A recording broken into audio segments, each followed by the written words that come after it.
উপরে আছে ওদের দিকে দেখো না, বরং তুমি দেখো যে তোমার নিচে কারা আছে। আবার বলছি, নবীজি বলছেন তোমরা হাঁটবে যখন রাস্তায় চলাফেরা করবে, তোমাদের উপরের দিকে দেখবে না, তোমাদের উপরে কারা আছে। অলওয়েজ দেখবা তোমাদের নিচে কারা আছে, তোমাদের চেয়ে খারাপ কারা আছে। এক ভাইকে আপনি দেখবেন আপনি সুস্থ, তার হাত নাই। আরেক ভাইকে দেখবেন আপনি সুস্থ, তার চোখ নাই।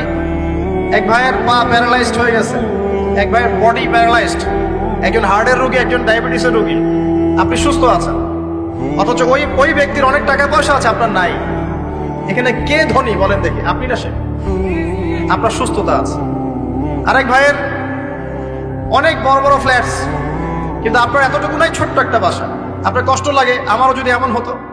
ওই বাসায় গিয়ে দেখলেন যে ইন্টারনালি সে ব্যক্তি সুখে নাই, তার পরিবারে অশান্তি, হৃদ্যতা, ভালোবাসার বন্ধন নাই, আপনার পরিবারে আছে। একটা রিক্সাওয়ালা সারাদিন রিক্সা চালিয়ে 400-500-1000 টাকা আর্ন করে বাসায় চলে গেল, গিয়ে বাসা আলু ভর্তা, ডিম ভাজা, ডাল দিয়ে ভাত খাচ্ছে, সুখে আছে, দিব্যি, বউয়ের সাথে গল্প করছে, চাঁদ দেখছে। আর সেই তো কবে আপনি ওয়াইফ কিনে চাঁদ দেখেছেন ঠিক নাই।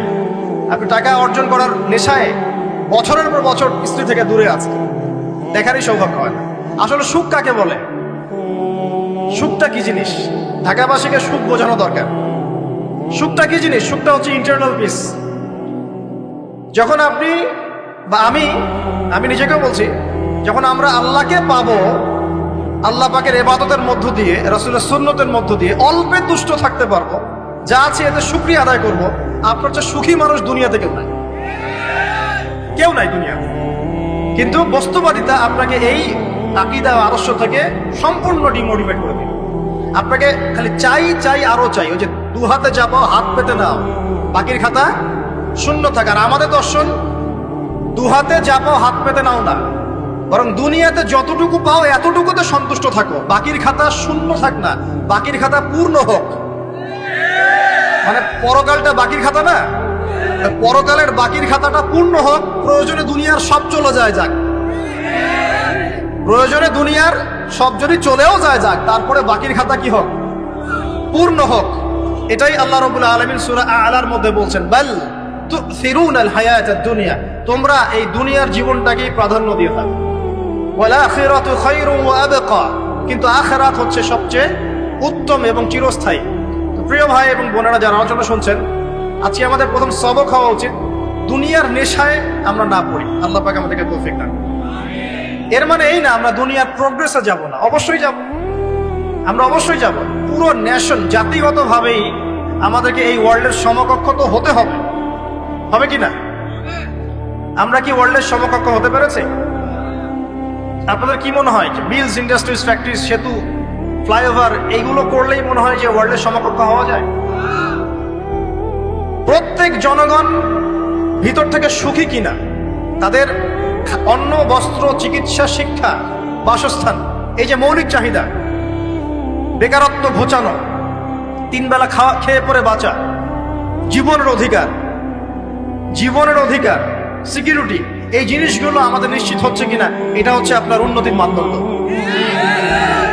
উন্নতির মানদণ্ড কি? আমরা এখন যেখানে আছি না, 1776 সালে অ্যাডাম স্মিথ তার চেয়ে আগের জায়গায় ছিল। 1776 সালে অ্যাডাম স্মিথ একটা বই লিখেছেন, তার নাম হচ্ছে যে দি ওয়েলথ অফ নেশন, এই কিভাবে একটা রাষ্ট্রের ওয়েলথ ফাংশন করে। ওই 1776 সালে তিনি যে চিন্তাগুলো করেছেন, এখন পর্যন্ত আমরা সেই চিন্তা বাস্তবায়ন করতে পারি নাই। 1776 সালের চিন্তা, কিন্তু ওই চিন্তা বাস্তবায়ন করেছে পশ্চিমারা। পশ্চিমা সভ্যতা যেটা আপনি দেখছেন দাঁড়িয়ে আছে, এই একটা বইয়ের উপর দাঁড়িয়ে আছে। যেমন একটা এক্সাম্পল দিই, আলোচনাটা কঠিন হয়ে যাবে, অন্যদিকে যাব।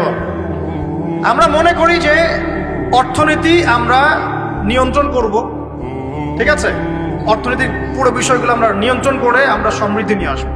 আসলে বিষয়টা কি জানেন? অর্থনীতির নিজের একটা ফ্লো আছে, ও নিজেই নিজেকে নিয়ন্ত্রণ করে, এবং তার উপর একটা ইনভিজিবল হ্যান্ড থাকে, অদৃশ্য হাত, যেটা আমরা বলি আল্লাহ রাব্বুল আলামিন। আল্লাহ রাব্বুল আলামিন এই পুরো অর্থনীতিকে নিয়ন্ত্রণ করে। আমরা যখন সেটাকে ইন্টারফেয়ার করতে যাব, তখন ইকোনমি কলাপস করে যাবে। এই যে করছে কলাপস। আরো ব্যাপার আছে, শুধু ব্যবসা, অর্থনীতি, এক্সপোর্ট ইম্পোর্ট, এগুলোকে তিনি জাতির মানদণ্ড বলতেন না। তিনি বলতেন যতক্ষণ পর্যন্ত জাতির প্রত্যেক ব্যক্তির মধ্যে এথিক্স না আসবে, নীতি যতক্ষণ পর্যন্ত না আসবে আপনি করাপশন থামাতে পারবেন। তাই হয়েছে না? শুধু ব্যবসা না, আদর্শ কতটুকু আছে? এই যে আপনি দেখছেন বিভিন্ন জায়গায় ভেজাল খাবার খাওয়াচ্ছে, ওদের কি টাকার অভাব আছে? ওদের টাকার কিন্তু অভাব নাই। নেম ফ্রেমের কোনো ঘাটতি আছে? এস্টাবলিশড বিজনেস, তাহলে কেন আপনাকে ভেজাল খাওয়াবে? কারণ তার মধ্যে এথিক্স নাই, নীতি নাই। এই জন্য জাতির প্রত্যেক সদস্যকে, মানে প্রত্যেক জনগণের প্রত্যেককেই আগে নীতিগত শিক্ষা দেওয়া উচিত। আর এই কাজটাই করে ইসলাম। বলে সুবহানাল্লাহ। এই এথিক্স এবং নীতি শেখায় কে? ইসলাম। ইসলামের চেয়ে সার্বজনীন ভাবে এবং যুগোপযোগী ভাবে কেউই এথিক্স শেখাতে পারবে না। কাগজে কলমে অনেকে অনেক কথা বলতে পারে, প্র্যাকটিক্যালি শেখাবে কে? ইসলাম। এখন বলতে পারেন তাহলে মুসলিমদের মধ্যে দুর্নীতি কেন, মুসলিমদের মধ্যে কেন এই সমস্যাগুলো হয়? উত্তর একটাই, ওই যে স্যার বলে গেলেন, আমি বিভিন্ন ওয়াজে যে এক এক জায়গায় এক এক কথা বলে। উত্তরটা কি? উত্তরটা হচ্ছে যে কোরআন এবং সুন্নাহর সঠিক যে শিক্ষাটা আছে, এই শিক্ষাটা আমরা অনেকেই বাস্তবায়ন করতে পারছি না। এটা আমাদের ব্যর্থতা। এটা কাদের ব্যর্থতা? এটা আমাদের ব্যর্থতা। এখানে আমাদের ব্যক্তি স্বার্থ থাকতে পারে, এখানে আমার জ্ঞানের স্বল্পতা থাকতে পারে, আমার ভিতরে অহংকার থাকতে পারে, বা আমি অল্প শিক্ষিত হতে পারি, এবং এমন হতে পারে আমার জ্ঞানটা যুগোপযোগী না। ইসলামিক জ্ঞান আমার মধ্যে আছে, কিন্তু কিভাবে এই জ্ঞান দিয়ে ওয়ার্ল্ডকে ডিল করবো এই জ্ঞানটা আমার মধ্যে নেই। এই কারণে আমরা হয়তোবা ইসলাম কোরআন সুন্নাহ হাতে থাকার পরেও এই সমস্যাগুলো ফেস করছি। প্রথম সমস্যা হচ্ছে বস্তুবাদিতা। আল্লাহ পাক আমাদের সবাইকে, যারা আলোচনা শুনছে, দুনিয়ার প্রেমিক হওয়া থেকে বাঁচাক বলি আমি। দুনিয়ার প্রেমিক না, প্রেমিক হবো কার? আল্লাহর আখিরাতে। কতটুকু দাম আছে দুনিয়ার? আল্লাহ পাক বলছেন একটা মাছির পাখার সমানও না। একটা মাছির পাখার কি দাম আছে আপনার কাছে? আল্লাহ পাক বলছেন পুরো দুনিয়ার দাম আমার কাছে যদি একটা মাছির পাখার সমান হতো, তাহলে এই দুনিয়াতে কোনো কাফের মুশরিক পানি পান করতে পারত। তার মানে এই দুনিয়াতে যা করো করো, আমার তো কোনো দামই নাই দুনিয়ার। কালকেই তো আমি দুনিয়া ধ্বংস করবো। আর ওই যে দুই জাতির কথা বললাম, জিন এবং মানব জাতি, আপনারা সূরা আর রহমান পড়বেন। রহমান নামটা অনেক ব্যাপক, দয়াময়ের নাম। তার মানে আল্লাহ পাক মার্সিফুল, মোস্ট মার্সিফুল। কিন্তু এই সূরা আর রহমানেই একটা ভয়ঙ্কর আয়াত আছে, কি? সানাফরুগু লাকুম আইয়ুহাস সাকলান। হে মানুষ এবং জিন, হে মানুষ এবং জিন, শীঘ্রই আমি তোমাদের দুইটা জাতিকে ডিল করার জন্য ফারেক হচ্ছি, অপেক্ষা করতে থাকি। মানে আল্লাহ পাক কুল্লু ইয়াউমিন হুয়া ফি শাআন, মানে আল্লাহ পাক কি করেন? সব সময় তার কাজে ব্যস্ত আছে। মহাবিশ্বের তো গ্রহ নক্ষত্র গ্যালাক্সির অভাব নাই, মাখলুকের কোনো অভাব নাই। আল্লাহ পাক প্রত্যেকটা মুহূর্তেই তার কাজে ব্যস্ত আছে, তার কাজে শানে ব্যস্ত আছে। কিন্তু এই ব্যস্ততা থেকে ফারেক হবেন কাদের জন্য? মানুষ আর জিনের জন্য। মানুষ আর জিনের জন্য। আল্লাহ পাক বলেন সানাফরুগু লাকুম আইয়ুহাস সাকলান। দাঁড়াও, দুনিয়ার মধ্যে এইসব করে বেড়াচ্ছ, তোমাদের দুই জাতির জন্য আমি অচিরেই ফারেক হব ইনশাআল্লাহ। ওইটাই হলো কিয়ামতের দিন।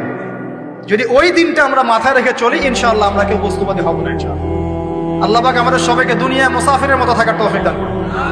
আমরা উন্নতি করব, অবশ্যই অগ্রগতি করব, আমরা সবকিছুই করব, কিন্তু দুনিয়ার পূজায় ডুবে যাব না। এটা একটা বড় চ্যালেঞ্জ। মানে মধ্যমপন্থী থাকতে হবে, না একদম গোলালু মার্কা আর না চরমপন্থী, মাঝামাঝি থাকার চেষ্টা করতে হবে। আল্লাহ তৌফিক দান করুন। ঢাকাবাসীর জন্য এর চেয়ে বড় কোনো নসিহত হতে পারে না।